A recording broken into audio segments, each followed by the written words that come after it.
కృపామయ TV వీక్షకులందరికీ క్రీస్తువారి పేరిట శుభాలు వందనాలు తెలియజేస్తున్నానండి. యెఫ్తా అనేటువంటి ఒక యోధుని గురించి ఈరోజు మనం మాట్లాడుకుందాం.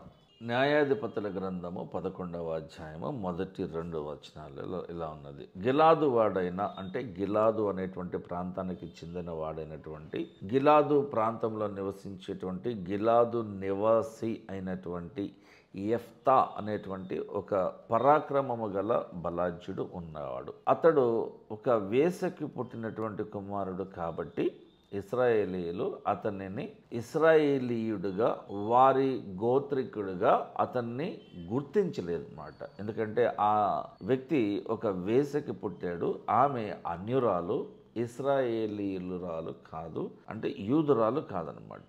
గిలాదు యెఫ్తాను కన్నాడు. గిలాదు భార్య అతనికి కుమారులను కనగా వారు పెద్దవారై యెఫ్తాతో అన్నారు కదా, నీవు అన్య స్త్రీకి పుట్టిన వాడవు కనుక మన తండ్రి ఇంట నీకు స్వాస్థ్యము లేదు అని అన్నారు. గిలాదు గాదు మనష్షే గోత్రాలకు మధ్య అంటే వారితో పాటు నివసించేటువంటి ఓ వ్యక్తి అనమాట. 11వ అధ్యాయంలోని 29 నుంచి 31 కూడా ఒకసారి మీరు గమనించాలి. యెహోవా దేవుని యొక్క ఆత్మ యెఫ్తా మీదికి రాగా, చూడండి, అంతమంది ఇశ్రాయేలీలు ఉండగా వారిలో కూడా పరాక్రమము కలిగిన వారు బహుశా ఉండగా కూడా ఎవరైతే అసహించుకోబడినాడో ఆ వ్యక్తిని దేవుడు ఎన్నుకున్నాడు. మీరు చూడండి, ఎందుకు పనికి రాదు అన్న వస్తువే బాగా పనికొస్తే ఎందుకు పనికి రావురా అన్నటువంటి ఆ కొడుకే ఆ కుటుంబాన్ని ఆదుకుంటే ఎలా ఉంటుందండి? అలాంటి సందర్భం ఇక్కడ మనకు కనిపిస్తుంది.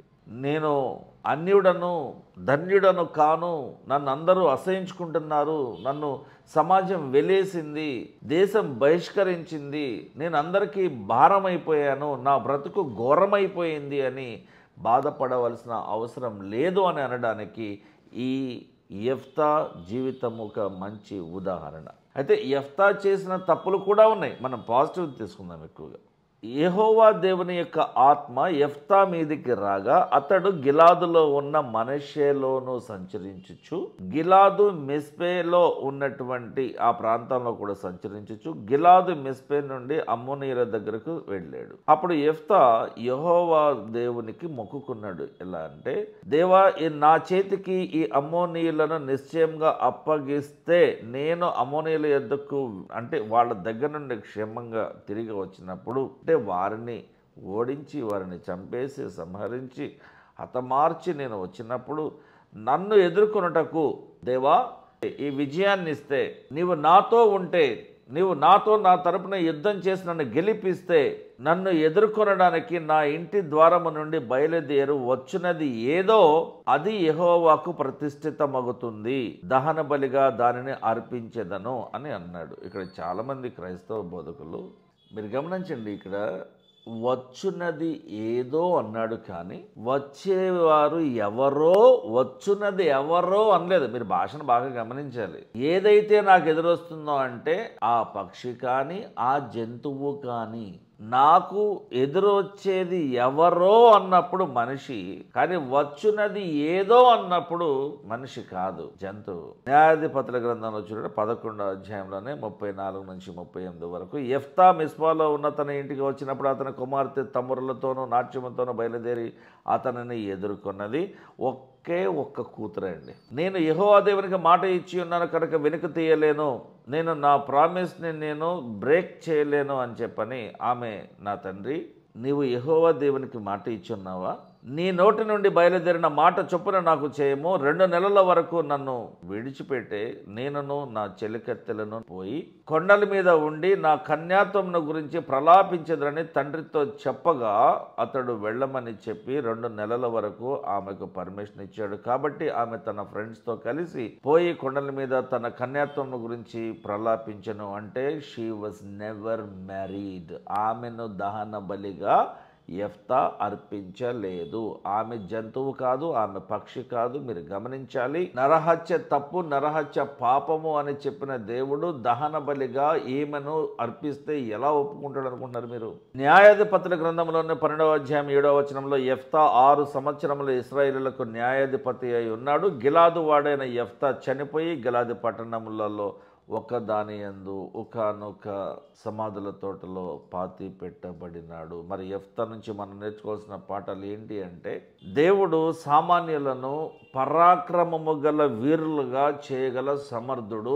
నిన్ను పెంట కుప్పల మీద నుండి లేవనెత్తి ఉన్నత స్థలముల పైన నిన్ను నిలబెట్టగలిగిన సమర్థుడు దేవుడు. ఆయన ప్రణాళికలో నువ్వు ఉంటే నువ్వు ఎంత తక్కువ వాడివైనా సరే ఎంతో పెద్దవాడివి అయిపోతావు. ఎంత పెద్దవాడివైనా సరే ఆయన వద్దు అనుకుంటే నింగి నుండి నేలకి పడిపోవలసిందే నాయన. దేవునితో ఆవేశపూరితమైన అర్థం పర్థం లేని వాగ్దానాలు చెయ్యకూడదు అని యెఫ్తా నుంచి మనం నేర్చుకోవాలి. నాకు ఎదురు వచ్చున్నది ఏదో అని అన్నాడు. నీకేం తెలుసు? జాతకాలు నమ్ముకుని ఉంటారు చూడండి కొంతమంది. ఈ నవరత్నాలు ఉన్నటువంటి ఈ ఉంగరం పెట్టుకుంటే నాకేమీ కాదు. అవునా?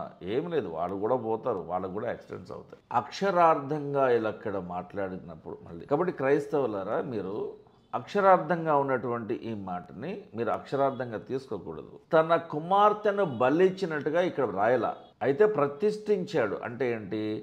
ఆమె దేవుని ఆవరణములో పనిచేసేటువంటి ఒక మనిషిగా ఉండింది. ఆమె పెళ్లి చేసుకోలేదు, ఆమె పెళ్లికి అర్హురాలే, కానీ ప్రతిష్ఠిస్తానన్నాడు. కాబట్టి దేవా, ఈమెను నీ సేవకు అంకితం చేస్తున్నా. ఇక జీవితాంతం అంటే ఇప్పుడు కేథాలిసిజంలో నన్స్ ఎలా అయితే ఉంటారో చూడండి, మీరు పెళ్లి చేసుకోకుండా సిస్టర్గా ఉంటుంది, ప్రమోషన్ మీద మదర్ అవుతుంది. సిస్టర్ తెరిసా మదర్ తెరిసా అయినట్టుగా. అలాగే ఒక బ్రదర్గా వస్తాడు, ఆయన ఫాదర్ అవుతాడు, ఆ తర్వాత బిషప్ అవుతాడు, ఆ తర్వాత డీకన్ అవుతాడు, చివరికి పోప్ అవుతాడు. అంటే కేథాలిసిజంలో ఉన్నటువంటి పోస్టులు అన్నమాట ఇవన్నీ. అంటే constable, head constable, SI, CI, ఆ తర్వాత డిఎస్పి, తర్వాత ఎస్పీ, ఆ తర్వాత ఏసీపీ, ఆ తర్వాత డీసీపీ, ఆ తర్వాత ఐజీ, ఆ తర్వాత హోమ్ మినిస్టర్, ఇలా ఎలా ఉంటారు? ఇలాగా అలా అన్నమాట. కాబట్టి యెఫ్తా తన కుమార్తెను చంపలేదు, కానీ దేవుని సేవకి అంకితం చేశాడు. ఆమెకి పెళ్లి చెయ్యలేదు. కాబట్టి ఆవేశంగా మీరు దేవునికి ప్రీతమైనటువంటి ప్రమాణాలు చేసేకండి, ప్రామిసులు చేసేకండి, వాగ్దానాలు చేసేకండి. ఎందుకంటే దేవుడు నరబలిని కోరడు అని మీరు జ్ఞాపకం చేసుకోవాలా. ఎందుకంటే అది పాపంగా పరిగణించబడుతుంది. యెఫ్తా గురించి మనము 2 విషయాలు తెలుసుకోవాలి. ఒకటి, అన్యుడిగా సామాన్యుడిగా ఉన్నటువంటి యెఫ్తాను దేవుడు తన సేవలో వాడుకున్నాడు. రెండవది, యెఫ్తా ఆవేశములో ఒక అర్థం లేనటువంటి ప్రమాణాన్ని దేవుడికి చేశాడు. దేవుడు అడగలా, నువ్వు నాకేమిస్తావు అని అడగలా. ఈయనే దేవుడికి మొక్కుకున్నాడు. నేను పలానా అమోనీయుల మీదకి వెళ్దాం అనుకుంటున్నాను, అక్కడ వాళ్ళందరూ ఓడిద్దాం అనుకుంటున్నాను, ఇశ్రాయేలు మధ్య నేను హీరోని అవుదాం అనుకుంటున్నాను. మరి ఒకవేళ నన్ను నువ్వు గెలిపిస్తే నేను ఏదో ఒకటి ఇవ్వాలి కదా, నీకు రిటర్న్ గిఫ్ట్ ఇవ్వాలి కదా దేవా. కాబట్టి నాకు ఇంటికి వెళ్ళగానే ఏదైతే ఎదురొస్తుందో నేను దాన్ని బలిచ్చేస్తానన్నాడు. చూస్తే కూతురు వచ్చింది. కాబట్టి దేవుడేం అడగలా, దేవుడు ఏం అడగడు, అసలు ₹1 అడగడు ఆయన, తెలుసా? Why does God have to beg men? Why does God beg?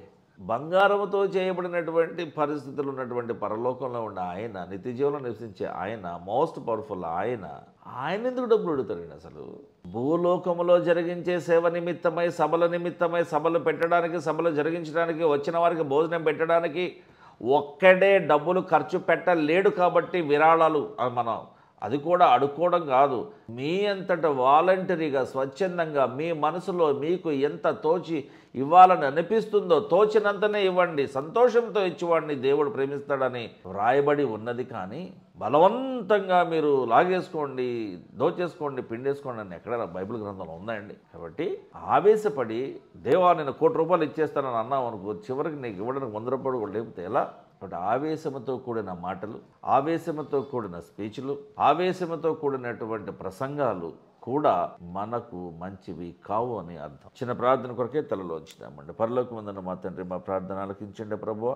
ఎన్నిక లేనటువంటి, త్రోసి వేయబడినటువంటి యెఫ్తాను నీ సేవలో వాడుకున్నందుకు ధన్యవాదాలు ప్రభువా. మాలో కూడా ఎంతోమంది పరిచర్య చేయాలని ఆశపడుతూ ఉంటున్నారు. వారందరినీ కూడా మీరు జ్ఞాపకం చేసుకుని వారందరికీ కూడా సేవ నిమిత్తమైనటువంటి బాధ్యతలను అప్పగించి వారిని మీ సేవలో బహుగా వాడుకుంటారని ఆశపడుతూ ఈ చిన్న ప్రార్థన యేసుక్రీస్తు వారి పరిశుద్ధ నామములో అడుగుతున్నాం తండ్రి. ఆమేన్. Thank you.